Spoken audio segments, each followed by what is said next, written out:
Grand evening. It is 8:05 um, Pacific time. Mountain Pacific, I think. A great amount of this last experience has been fruitful. It has been fruitful. Uh, Multiple things did not go through the way that I thought they would go through, so I thought I would title this episode Barely Winning. um, I've made so many strides and so many gains since the last episode, and they're kind of hard to take witness of. Uh, if you look from the aspect of the societal standard of what it is to kind of be well together and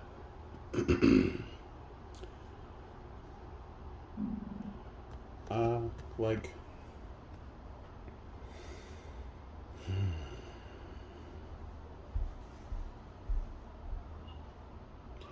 when I'm contemplating like this current position that I'm in, what I get to have as a current experience, um, it's helping me navigate a field that I was having issues with a great amount of my life. I self isolated. I would isolate anytime I was under duress from some trauma in my childhood. Um, the hardest things I've ever had to deal with would often have me isolated. So, without having choice in that matter, in my youth, I would go through an experience and I would not have any support. At least not in the way that I wanted support. I would not get the comforting that many of my partners and many uh, healthy relationships are defined as. I would often be subjected to a great deal of scrutiny, and in the experience of displeasure that I was going through, I can recall miscarriages. I can recall breakups as early as, I don't know, 8. I can recall not the miscarriages as early as 8. No, no. I mean, I did have some experience with uh, SA and SH by adults, but um, I wasn't impregnating anyone at that age. But just as breakups, like how do you explain to your mother that her best friend's daughters, um, you've isolated yourself away from them because they make you uncomfortable because they're always doing stuff to your genitalia when you're not supposed to be doing stuff like that. How do you tell them that that's the breakup? If that's what you're going through. How do you, I wasn't ever taught as a person assigned as male at birth how to deal with the loss of a child, um, how to deal with the loss of a relationship, how to hang in, how to uh, healthy navigate a great deal of communication with emotional turmoil and still kind of process that. I come from a very emotionally conflicted background where a lot of the adults in my life tended to out, out, out. They would go outside of themselves. They would expound their emotions outwardly. Um, their dismay, their anger, their frustration, their sadness. It was never something that I witnessed processed in a healthy way. I witnessed a bunch of people abusing alcohol and many other substances that I don't think I was supposed to recognize as a child, but in my adult life, having the drug and alcohol counseling in my experience, and then the experience with the years outside, and having to Narcan people, and just watching people not handle it very well. Um, the process that I'm going through as of right now, why the title is called Barely Winning is because I'm winning and being able to be in a place where I can feel my emotions. I can experience sadness more fluently without it being an arbor of harsh negative communication to myself, where I don't intentionally isolate. While there may have been some experiences where I have, it's a hard habit to self care. It's a hard habit to break. To be able to occupy my own space, to be able to reflect and to be intuitive and to take care of myself, because that's my experience. My experience is that many people haven't had the wherewithal to be able to hold space for me, let alone even shown that desire to want to hold space. So this current step that I'm in the evolution and the self-awareness and the healing process, which is constant, my new layer of bark that I'm developing as my tree rings grow older and wider and wiser, is that I not kind of, because again, I'm having this experience, and I acknowledged that in my last episode that these are more like journal entries than anything. And the process has been difficult. I'm masked with happiness for eons. Whether you think eons exist in the realm of a human life or not, it was immense amounts of bandwidth for me to even come to terms with the fact that I detest I detest sadness in a very, very direct way. It's abysmal feeling to fall into sadness, to even experience sadness outside of myself, because I have no experience with it, because I have no safe space with other sadness, and I'm very, very kind to myself. I have a nest of pillows. I make my space soft. I light incense. I listen to soft music without words so that I can give myself space to process. I listen to angry music when I'm mad. I work out when I'm upset. I do heavy lifting to get frustration out. I'm just not aware of other people who have done that in my life, and even in my experiences with relationships at this point. Wanting to be able to teach that to a partner and then watching the partner like not have that skill, it has made dating, it has made any kind of relating to another human very difficult. If I'm not managing some sort of odd stance with a caregiver role, or some type of emotional support human to my partners, it does not ever seem like that is the return offered. Nor do I expect it. I tend to expect, and that's where my disappointment often falls, is I expect equity. Is I expect for us to be 100% ourselves and to be able to support ourselves with these skills that we've developed and navigated throughout our lives. But again, a lot of people in my age bracket seem to suffer immense amounts of trauma, and I tend to lean towards the privileged group of people, whether they're privileged through their hardships being a chosen bout and them always kind of self-medicating with one thing or another, or privileged in the aspect of they had so many supports so frequently that they never had a chance to really reflect. They never really had a chance to use introspection in a continuous way, or at least not in the way that I have. Again, I talk very clearly about how I'm not the best anything other than myself. And I know a lot of these talks sound like I am the bee's knees to everything and always, but to me, I am. I'm the only person that got me to this point. I love all of the assistance that I've ever received, but it has been flighting. So when I talk about how I would like relationships to develop, when I talk about the strength that I look for, when I talk about the amount of love I'm currently or constantly contemplating as far as relationships navigating, it's not me trying to put on a performance saying that, oh, well, no one can do this and it's not, no one's capable.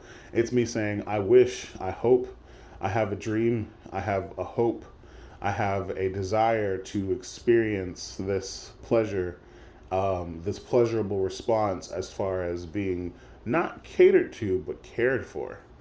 Um, Often enough times when I'm involved with someone who has taken the precursor to express themselves as female or the feminine partner in the relationship, it is hard. It is hard for them to expect strength constantly. It is hard for them to for me, it is hard for me when they expect strength constantly without offering a way to be supported. Um, yeah. So this experience that I'm going through right now, processing the loss of a relationship that has a tether, which is um, it's been seeded so that it may grow into something new. The last bout of that relationship inflection might have passed, and there are other things taking sprout. There are dynamics within myself that are sprouting and blooming that, or taking sprout. Taking root that hadn't had this opportunity before. There was more shadow work to be done. I am exclusively known for destroying bridges. After a relationship ends, I take all of the brunt of my frustration, um, and dump the pain of the loss of a person, a partnership, onto the scenario which I was in. I want nothing to do with this person. I want nothing to do with that experience. I feel betrayal. I feel like absolutely um, deplorable to the point of maliciousness.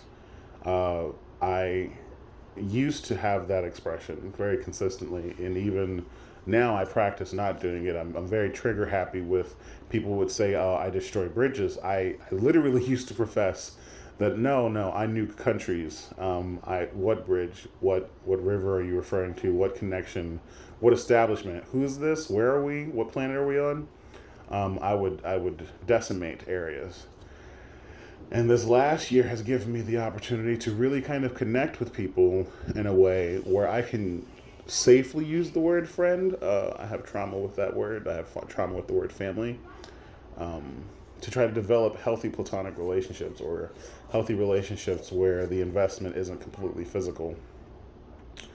And that's not something that I knew I had the capability of doing because my entire relationship spectrum was you exist with the penis. I have no interest in your physical vessel. Let's have all the awesome relationship dynamic that one can muster, or you met me and your placement because your body has a vagina has dedicated that you desire me physically. I also desire you physically. Let's engage in that way. And if that dynamic does not work, I have no idea how to be that person's friend. My dynamic is always going to, or has always been, in those scenarios, to maintain the working relationship of either bull or partner or sex object or prostitute, whatever the case may have been, because again, I have this um, experience with being trafficked. And people go, "Oh, well, you don't know what it's like to really be trafficked." And I go, I had to go some classes. I had to sit in AA classes and essay classes and um, deal with some stuff that I'd gotten myself into. And while I was sitting there, I was having a shared experience with the people expressing their stories because my experience was so similar to the experience of these people sitting in this class, explaining their experience from the aspect of a person with a vagina dealing with an aggressive or aggressor that is sporting a penis. And I'm the penis person in this class, and I'm having this scenario where I am having these flashbacks and these highly elevated emotional responses to hearing someone else's story because I felt guilt.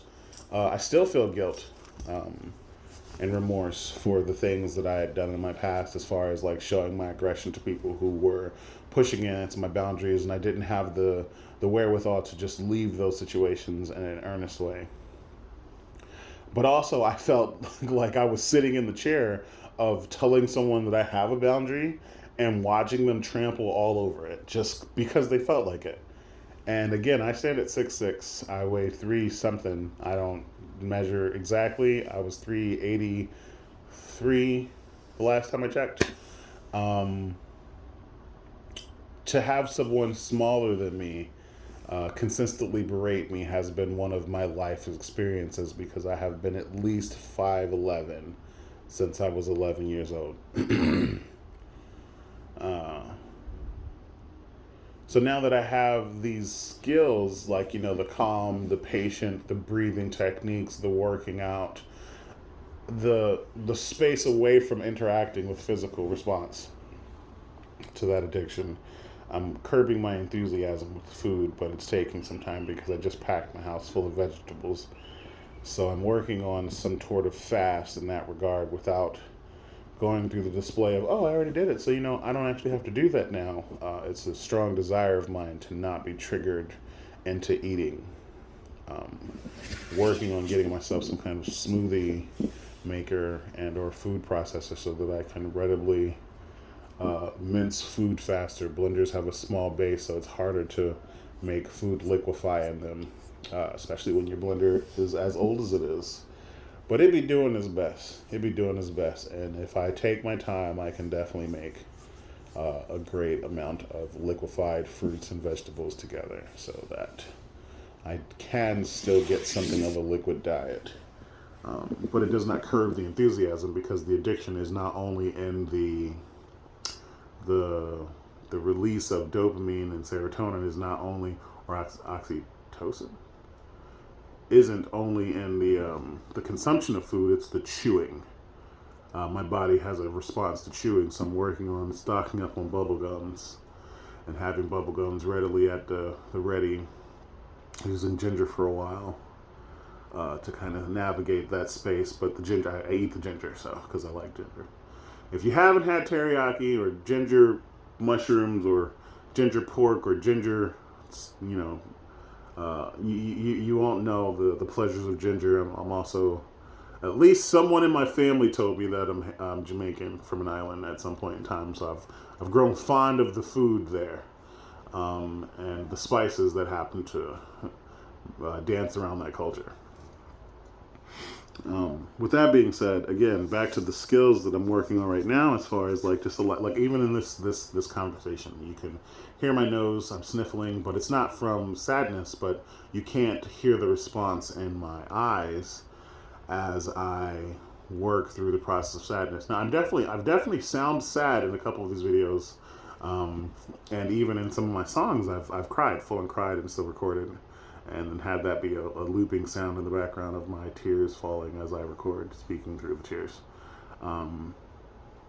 Yes, I miss my partnerships. I miss engaging with people healthily in the ways that we were healthy, and I understand that I don't have the bandwidth and the wherewithal to be able to navigate someone's pain for them, and that has been one of the things that I have done my entire life. My mother needed a lot of catering to if they weren't under the guise of a well taken care of, well spoken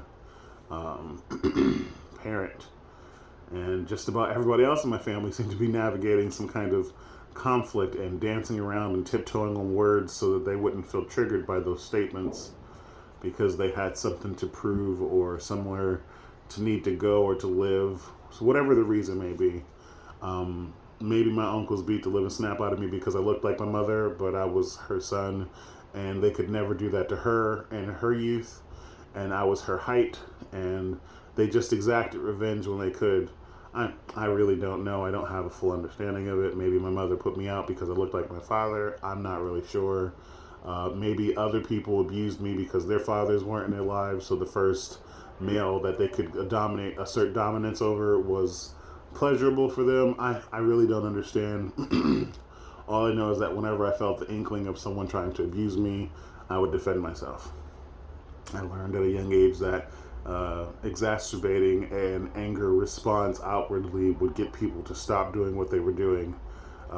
My sister once told me in the midst of one of my bouts that she wasn't afraid of me, and I think in that moment she could have been slash should have been.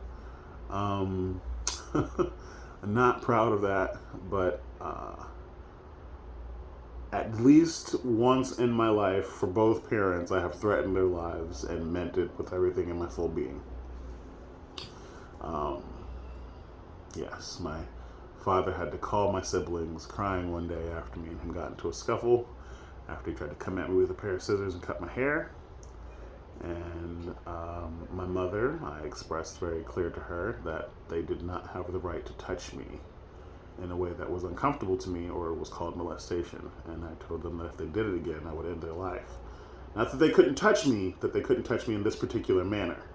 Hugs and all that other stuff. Just consensual touch would have been perfectly fine, but they were under the guise that they were my mother and that they get to do whatever they want with my body because it came out of their body. And I expressed that that is not how I would treat a stranger in this moment, so I'm treating them like they're treating me, which is not respecting my boundaries. So I was exacting those boundaries out loud. There are still a lot of people who don't communicate with me because of my reaction to my mother, but I felt as though I responded very kind, and so I don't engage with them physically or emotionally or communicate as much or at all, and I plan on doing that for some time.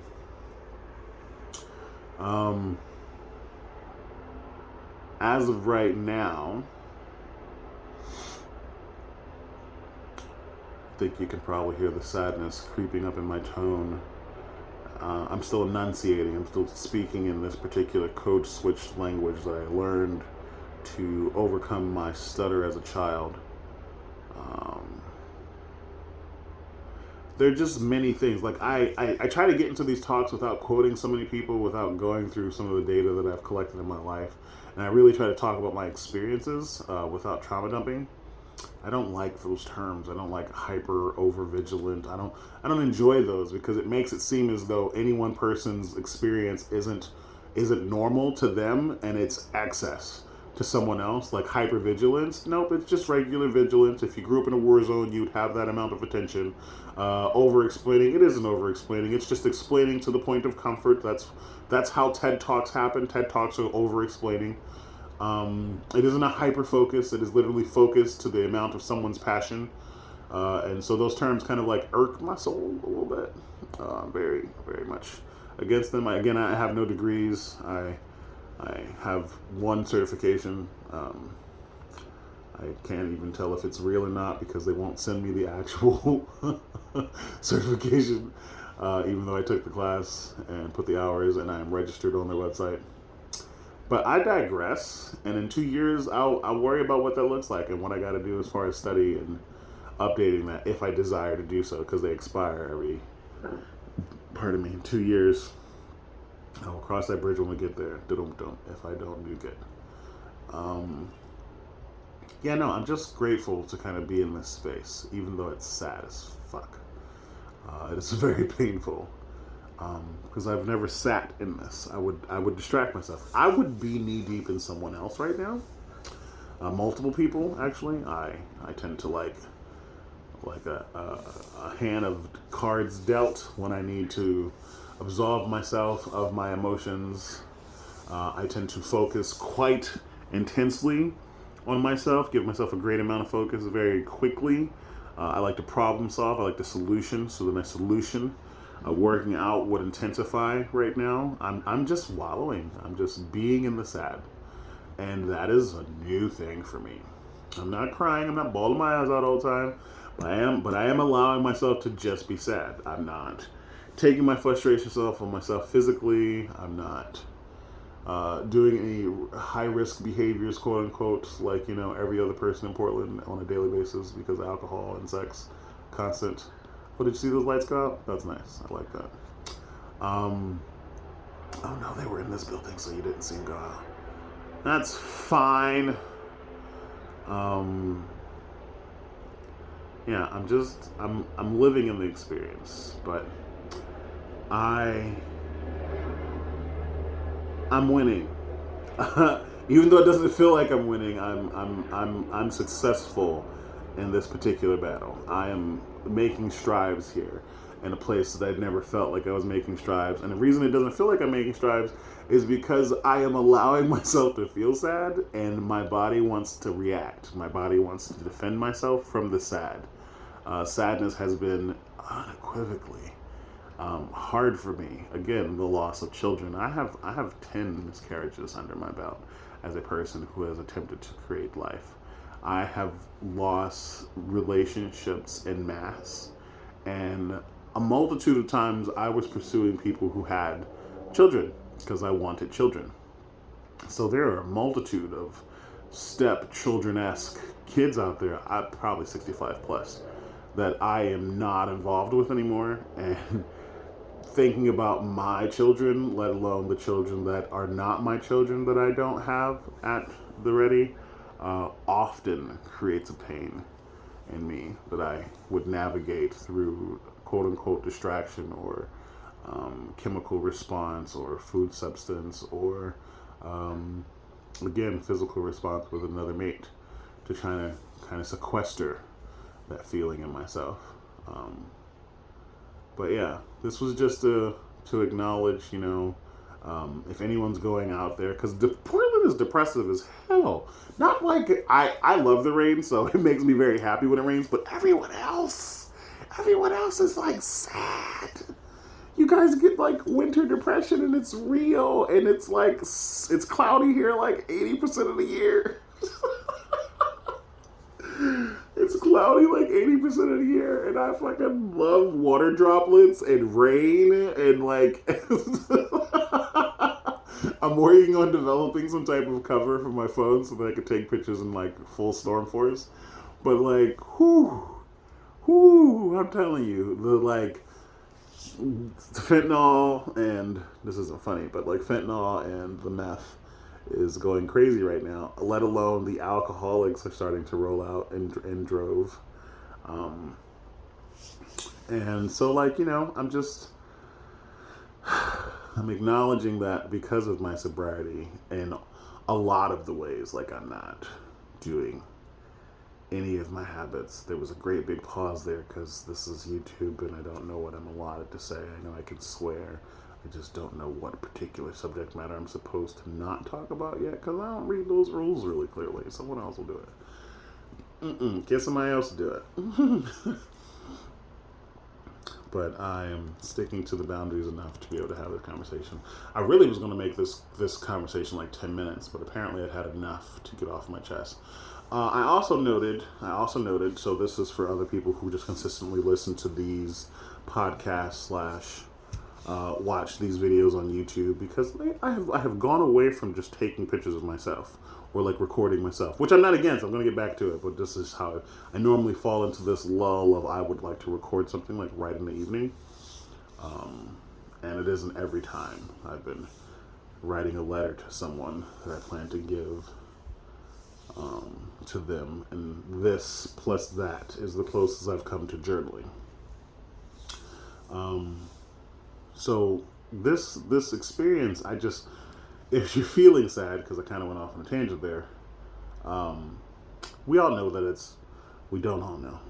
That's very privileged of me. We don't all know it's going to pass. I know lots of people who have taken their lives. I have witnessed a great amount of people in my family who have not been able to overcome their addictions, whatever they might have been. I know a great deal of people who were just really ready to go and made sure that was what happened. With that being said, I would like to remind my listeners, my followers, that these experiences are not forever. The pain is not forever. It is a fleeting moment in the expanse of your life. And I really thought when I started making these that there was an oversaturated market, and I was really just trying to live on my high of like, yes, this is me, and it still is me. It's just that I didn't ever do the lulls out loud. I would have like an erratic kind of perspective on this is I'm ecstatic, and yeah, I'm in a much safer mental space now to be able to acknowledge my sadness. It is the 7th, and if I am not mistaken, my father's birthday is the 16th. Was the 16th? He will be something like 59 this year. Uh, Mashallah. He is not in this realm any longer. He is dancing with his father. Um, this isn't always. And I know it isn't always because of how I was like living through them prior to this point in time. People would say, "Oh, you're not processing it," and I go, "No, I just process it very quickly." And I go, "No, no, no, you're avoiding it." And I go, "Nope, I'm not. I have sat with a bunch of pain, but again, like with the terms of hypervigilance, over explaining and hyper focus and quote unquote and all those things. Those denote that I am not doing it in the way that I am okay with doing it. And this is my whole big catch with like therapy and psychology and these fields where people go and talk to other people is that there's a general consensus of how each person should be treated, and every person to person, psychologist to person to psychologist, person to therapist, person to counselor, every interaction is very personable and subjective and objective and needs to be cared for in a very, very, very, very, very specific way. And we often don't have, quote unquote, the resources to do that. But then I will rant a bit and say that we have resources to make bombs and weapons and tanks and airplanes and nuclear things, but we can't give people the proper effective training, or a lot of people the proper effective training, without making them pay hundreds of thousands of dollars for multiple years when they could literally get these courses. I mean, I've seen more contractors come out of like uh, out of these accredited schools, and when the contractors come out of these accredited schools to not accredited schools, what are they called? They are called brain fart because I forget what they're called. Trade schools. When they come out of these trade schools, they don't have the best experience because you get that through doing a thing, which is why I'm so effective at talking, is because I talk a lot to myself. I openly admit to many people who will listen to it, I have 300 plus myselves in my head. They aren't other people, they are me, variations of me from what I believe are other timelines or other perspectives. And we like to just chat. And that's what I'm talking about. So when I say something like, I'm very aware of myself because I don't lie to me. Whether I may lie out loud or not is a different story entirely. But to me in my head, there's no fabrication. I don't get to hide from me. We're all very direct with me, the way that I speak bluntly out loud, at least the way that I'm thinking I'm speaking earnestly out loud. We're court like that in my head. We're chill. We're like really chopping it down. There's no way for my quote unquote ego to like stay there very long consistently. The fact that the I and the quote unquote the this and the I acknowledge that we're like a bunch of cells inside a slime mode, and we just have I have a bunch of nucleus inside of me. So, better than one nucleus, yeah? Which is funny because I'm going to trillions of cells, which all have their own nucleus. But I digress. This isn't always. As you can see me rolling. Even in my laughter, I'm sad. I'm immensely sad. I'm just laughing at myself because I think I'm hilarious. I acknowledge that everyone doesn't have the same skill set. Everyone doesn't have the same effective group or supports. And that's really what I'm grateful for, is that I'm barely winning. I'm doing what I can with what I have, where I am. And I have always done it that way. And I am grateful for the ability to be able to even process consistently enough to hold myself in any regard where accountability is my main concern, to be my authentic self is my main concern, and I continue to pursue that. And if you like to follow along, that's great. I'm so grateful that my chats, my conversations, the way that I communicate, cadence and vernacular that I use has caught your attention, please stay. Please continue to come back and have these listens with me. That's super wonderful. I don't think any of my videos slash podcast are monetized. I'm still working out the kinks on what that really looks like. I'm working on the laptop to kind of manifest into my space so that I can be able to manipulate things more frequently. I'll start making some crazy slash shitty music so that I can have music playing in the background. But as of right now, I'm simply grateful that I have the wherewithal to be able to communicate this to you. I'm grateful for the listeners who consistently show up, whether it be one of you, whether it be 30 of you. I am grateful that you take the time out of your day to make space for my thoughts. I love you. I love myself. I love your love. I love my love. I love the love of the universe. I love. Be safe out here. I have a